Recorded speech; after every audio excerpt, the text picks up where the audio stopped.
Hello दोस्तों, good morning. स्वागत है आपका आपके चैनल आकाश टीचर्स अकेडमी में। दोस्तों, आज हमारी क्लास स्टार्ट होने वाली है। पहली क्लास में हमने मनोविज्ञान का अर्थ के बारे में पढ़ा था। सेकंड क्लास में हमने मनोविज्ञान की महत्वपूर्ण परिभाषाएं पढ़ी थी। और थर्ड क्लास में हम पढ़ने वाले हैं मनोविज्ञान का क्रमबद्ध विकास। इम्पोर्टेंट टॉपिक है, यहाँ से क्वेश्चन पूछे जाते हैं। ठीक है, तो हम आते हैं। सबसे पहले आता है मनोविज्ञान के अर्थ एवं परिभाषा में समय के साथ चार मुख्य बदलाव आए हैं। क्या बदलाव आया? सबसे पहले जो मनोविज्ञान को जो था आत्मा का विज्ञान कहा जाता था। किसका विज्ञान? आत्मा का विज्ञान, साइंस ऑफ सोल।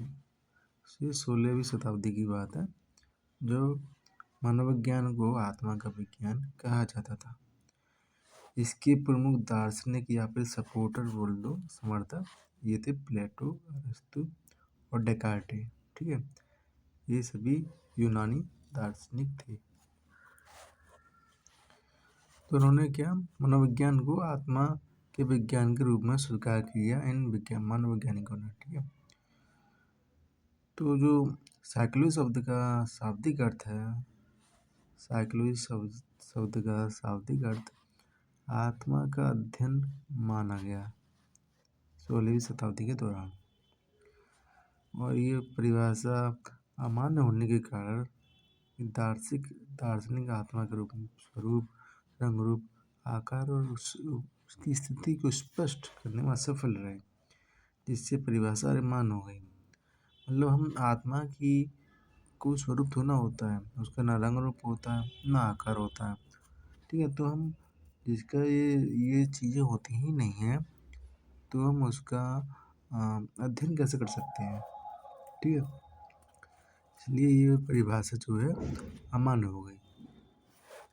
फिर आता है, फिर मनोविज्ञान को कहा जाने लगा मन या मस्तिष्क का विज्ञान, साइंस ऑफ माइंड। ये 17वीं शताब्दी में कहा जाता था। इसके प्रमुख दार्शनिक या समर्थक कहें हम तो पोम्पोलोजी थे, और जो थे इटली के थे। फिर थॉमस रीड, जॉन लॉक और बर्कली, ये आपके इसके समर्थक थे। इन्होंने जो है आत्मा की परिभाषा खारिज कर दी। जाहिर सी बात है, 16वीं शताब्दी के बाद आया है, तो उन्होंने आत्मा की परिभाषा खारिज कर दी। उसके बाद उन्होंने बोला कि ये मनोविज्ञान मन का विज्ञान है। ये भी अमान्य हो गया। अमान्य क्यों हुआ? जिस प्रकार आत्मा के अर्थ में कठिनाई हुई, वही समस्या मन के स्वरूप में समझने में आई।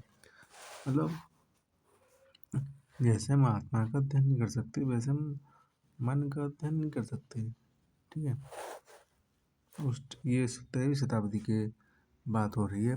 आप कहें कि हम वर्तमान में कर सकते हैं, बिल्कुल कर सकते हैं, लेकिन 17वीं शताब्दी की बात हो रही है, तब मन और मस्तिष्क का अध्ययन नहीं हो पाता था। ठीक है, तो इसलिए मनोविज्ञान की ये परिभाषा भी अमान्य हो गई। फिर आते हैं चेतना का विज्ञान। फिर 19वीं शताब्दी में मनोविज्ञान को चेतना का विज्ञान कहा जाने लगा। जो मन का विज्ञान 17वीं शताब्दी 18वीं शताब्दी तक लगभग काफ़ी लंबे समय तक मनोविज्ञान को मन का और मस्तिष्क का विज्ञान कहा गया। फिर इसकी परिभाषा खारिज हुई, फिर इसे चेतना का विज्ञान कहा गया। चेतना विज्ञान, साइंस ऑफ कॉन्शियसनेस, ये 19वीं शताब्दी की बात है। इसके प्रमुख विद्वान, दार्शनिक या समर्थक, आप कुछ भी कहें, ये कौन थे? William Wundt, William James, vibes, James सली। ठीक है, इसमें फ्राइड जो सिगमंड फ्राइड है, उनका भी नाम मुख्य रूप से आता है। मुख्य बिंदु क्या इसके? मनोविज्ञान को चेतन क्रियाओं का अध्ययन माना गया है। इसमें मनोविज्ञान को चेतन क्रियाओं का अध्ययन माना गया। मतलब हम जो चेतना में आकर जो क्रिया करते हैं, चेतन अवस्था में हम जो क्रिया करते हैं, उनके अध्ययन को मनोविज्ञान कहा गया। फिर इसकी आलोचना हुई 1950 के आसपास। 1950 में प्रसिद्ध ब्रिटिश मनोवैज्ञानिक विलियम्स मैकडूगल ने अपनी पुस्तक आउटलैंड साइकोलॉजी के पेज नंबर 16 पर चेतना को एक बुरा शब्द बताकर इसकी कड़ी आलोचना की थी। अमान्य कि वह विद्वान चेतना के अर्थ और स्वरूप पर एकमत नहीं हो पाया।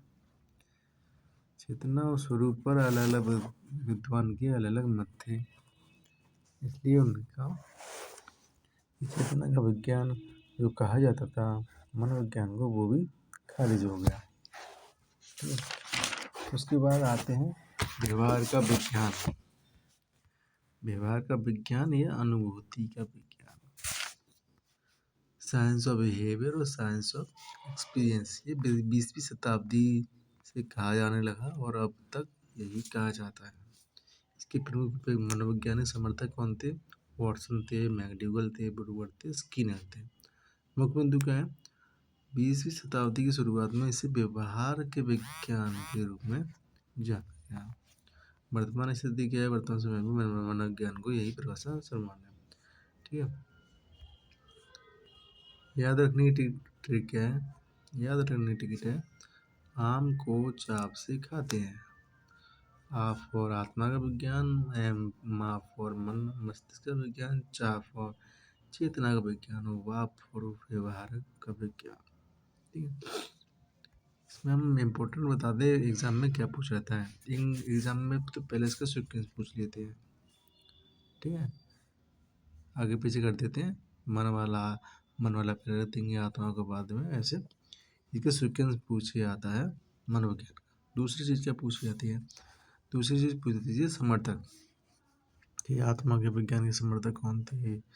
मन और मस्तिष्क का विज्ञान किन दार्शनिकों द्वारा माना गया, स्वीकारा गया। और ये ऐसे ही पूछ लेते हैं कि 17वीं शताब्दी में मनोविज्ञान का अर्थ क्या माना जाता था, ऐसे ही पूछ लिया जाता है। ठीक है, फिर